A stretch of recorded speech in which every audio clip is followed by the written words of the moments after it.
Hi everybody, welcome back to Living Traditions Homestead. Well, today is a beautiful day to do some harvesting and putting things up for the winter or for the rest of the year.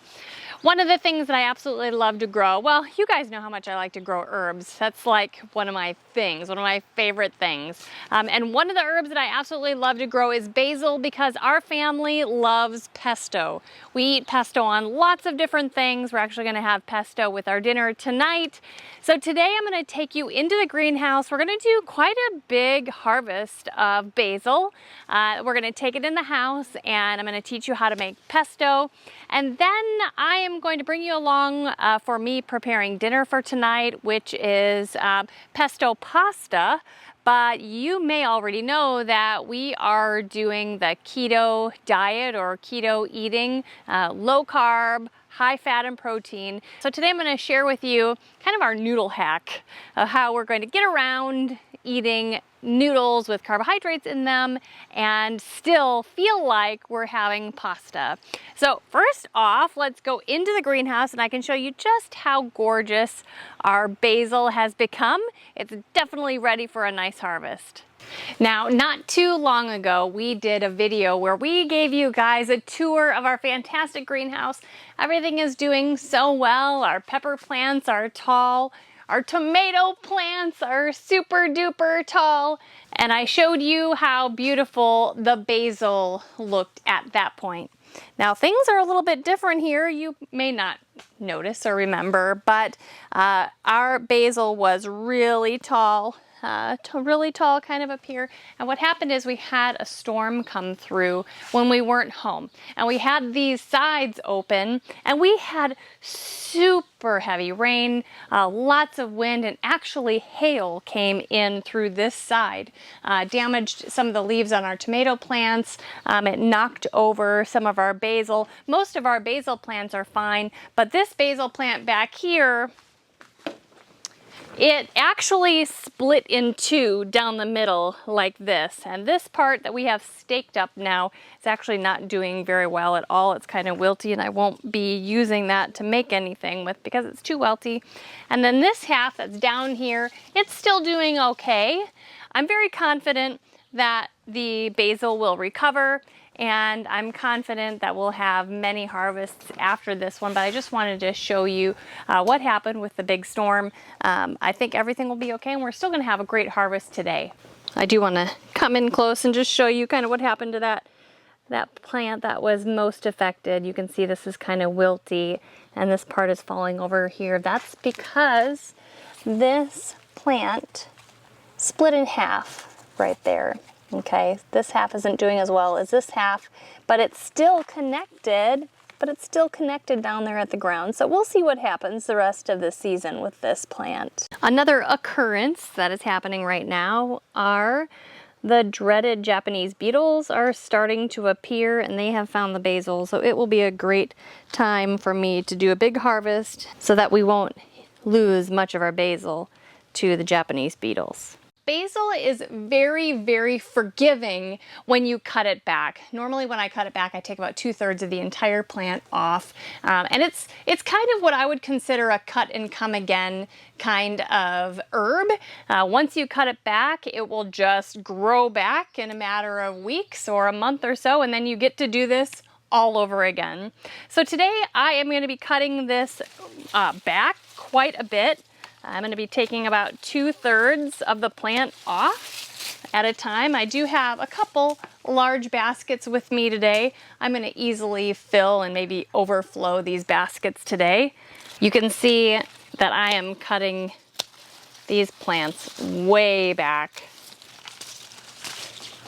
And they will definitely produce more branches and more leaves in the next few weeks.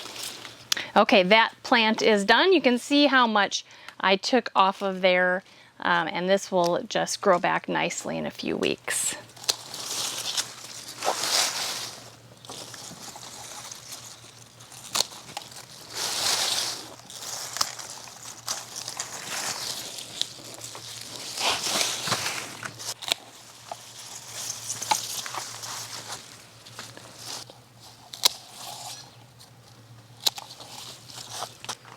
Okay, I have a very, very nice harvest of basil. Let's take these into the house and get started making pesto. Well, I'm in the house now, in the kitchen, with my 2 large baskets of basil. The next part coming up is the most time-consuming and the most tedious, but you can't make pesto without doing this part. We need to take all the leaves off of the stems, and I'm just going to be putting them in these pots temporarily. So I do want to tell you that I do not wash my basil leaves before I use them. One of the main reasons why you don't want to wash your basil leaves before you turn them into pesto is because the wetness will make your pesto watery, and that does not taste good. It actually makes a pretty inferior product. So I'm just going to pick off all of these leaves, and when I'm all finished, I'll come back and we will make pesto. All of those basil leaves have been picked off the stems.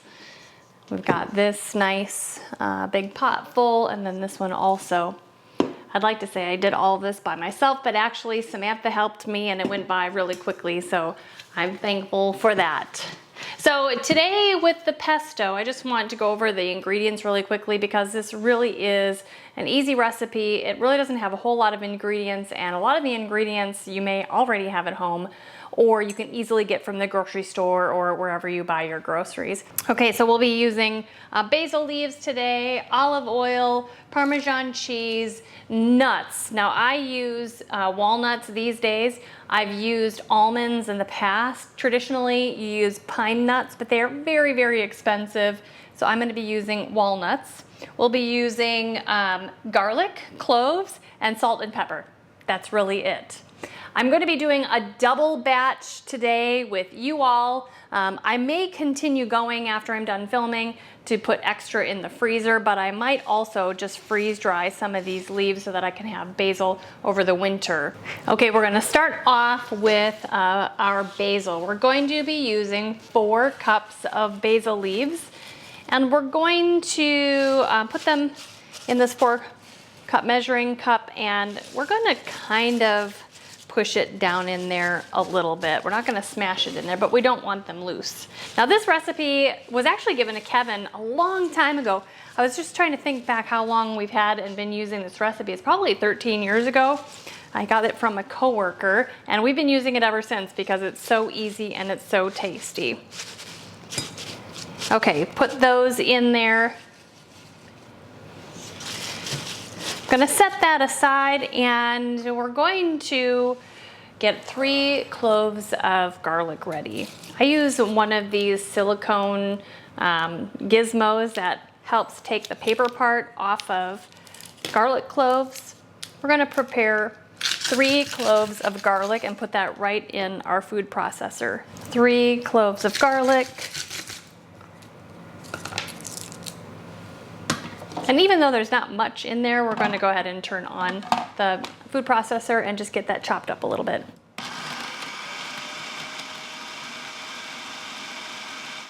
And we're going to just open this up and add our basil leaves right to the food processor canister bowl thingy. We're going to add our nuts on top of there. We're going to be using a heaping 1/3 cup of nuts.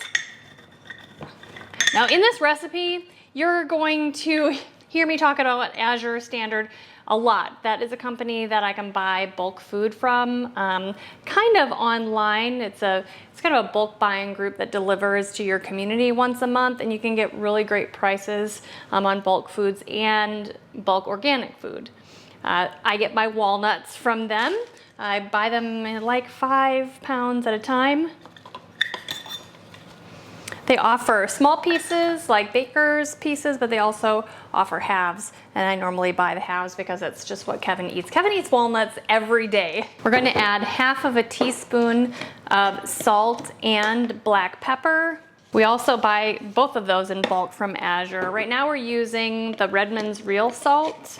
We really like that because it has all the minerals still in it. It's not refined. And we like the Redmond's in particular because it's from the United States. And then half of a teaspoon of black pepper. I buy this in bulk from Azure also. Okay, so we're gonna get ready to start chopping that up. But while it's chopping up, we're going to be drizzling in some oil. We're gonna be using olive oil. As you can see, I buy it in gallon jugs. Okay, so we are gonna turn on the food processor, take this out of here, and as it goes round and round, we're just gonna start drizzling the oil in through this little hopper, and it's going to mix together and be wonderful.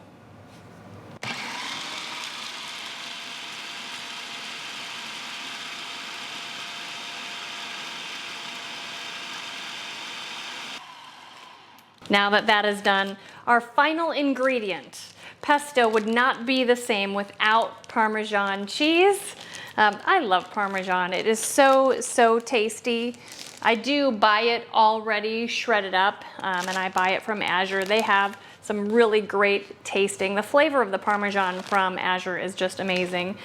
But you know, you can get it at Walmart too, or the regular grocery store, all shredded up. But if you also prefer to shred it yourself, go ahead and just get a block of it and shred the Parmesan yourself.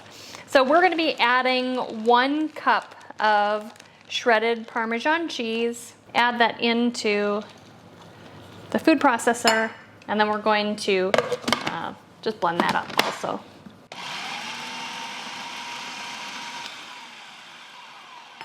That's it, you guys. That is how easy pesto is. Now I am gonna get this prepared, some of this to go in the freezer, and I'm gonna do that pretty quickly because the green of the basil kind of starts dissipating quickly after you make it, and if you wait too long to freeze it, it starts kind of turning brown, and it might even do that a little bit in the refrigerator if you refrigerate it and wait to use it for dinner. So I'm gonna go ahead and freeze at least 1 cup, maybe more of this right away so that it can hold its really nice color. I'm gonna be freezing this in freezer bags, just 1 quart freezer bags. I am gonna use this handy little bag holder. Sometimes I use these, sometimes I don't.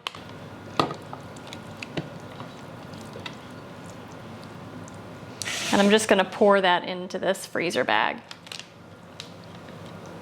I'm gonna zip that closed and try to get as much of the air out of that. So there's 1 serving of our pesto. I'm gonna put this in the freezer so it can get freezing and so that it stays this beautiful green color, and then we'll move on. Well, I'm all cleaned up from making the pesto. Now it is time to get ready to make our dinner. I told you before we're making chicken pesto pasta, but the keto version of that, and instead of regular pasta noodles, we will be using zucchini noodles. We actually have some zucchini ready to be harvested in the greenhouse, so let's go back out to the greenhouse, get us some zucchini, and I'll show you how to turn them into noodles. Well, holy schmoly. We have a few that are pretty big. I don't know if you can see in the camera if it does justice, but these are some pretty big zucchini. I guess I should have picked these yesterday. Goodness. There's one. Being able to come out to your greenhouse or your garden and pick vegetables that you grew, it is such a blessing. Several parts of our meal tonight are from vegetables and meat that we grew here on our own homestead. So the basil, the noodles, the zucchini, and the chicken are all from our homestead. And 1 more. There we go. The others could use another day. That's what I said yesterday, and now I have giant zucchini, but I'm gonna leave the rest to continue growing and take these 5 into the house. We won't use all 5, but let's start eating them. Back inside with all 5 of our zucchini. Did I tell you we're probably not gonna eat all 5 of these zucchini, but we're gonna eat quite a bit because when we cook the zucchini down, it just doesn't end up being a whole lot. So it's been surprising to me how many zucchini we'd need for a full meal that our family can enjoy and be full at the end of it. So there are a couple ways that you can turn zucchini into zucchini noodles, or zoodles, as some people call them. There are different gadgets that you can use. I have primarily been using a mandolin with a little attachment, like a julienne attachment, and you just take your zucchini and rub it back and forth, and the zucchini noodles end up inside, and that's what I've been using. Recently, I picked up at Walmart a spiral cutter, and this is just no special expensive brand. This is just whatever I could get at Walmart. I've never used it before. I did look at the instructions, but I am gonna try that today on like a thinner zucchini. I think that will work better on a thinner zucchini, and my mandolin will work better on a fatter zucchini, because inside the fat zucchini is kind of the spongy section with the new, like the young seeds, and that won't do very well, I don't think, on the spiral cutter.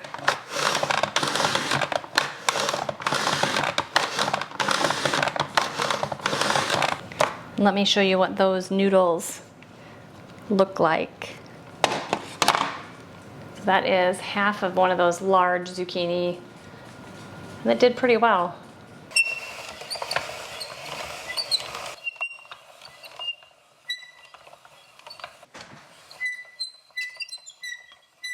Well, that ended up being pretty neat. And I think that when I have zucchini that are not really big and thick, I'll probably use this method going forward. But if I have some that are like odd shaped or really thick in the middle like that, and I know that there are seeds and spongy things in there, I'll probably use the mandolin. So now I'm gonna teach you how to cook these really quick. There are lots of different ways that you can cook zucchini noodles. You can cook them just like regular pasta noodles. Bring water to a boil and put the zucchini into the boiling water. But for zucchini, because they cook so quickly, you'd only want them in the water for about 3 minutes before you drain them, and then you'll want to put cold water over them so they stop cooking. You can cook them in the oven at like 425 on a sheet pan, like a cookie pan, to cook them, but I'm going to cook them on the stovetop in a big old cast iron frying pan. That's how we like it, and I'm gonna show you how to do that. This is our big old cast iron frying pan. It's almost as big as my stovetop. I am going to light that and put this on high heat, and I'm gonna use some avocado oil in here, and I'm just going to drizzle quite a bit of oil on there.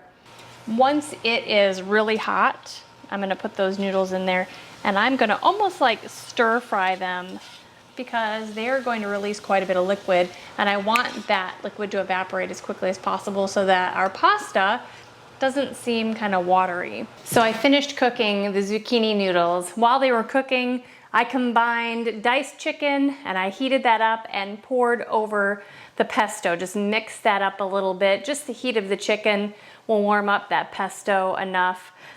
When I put it all in a bowl, I added some Parmesan cheese.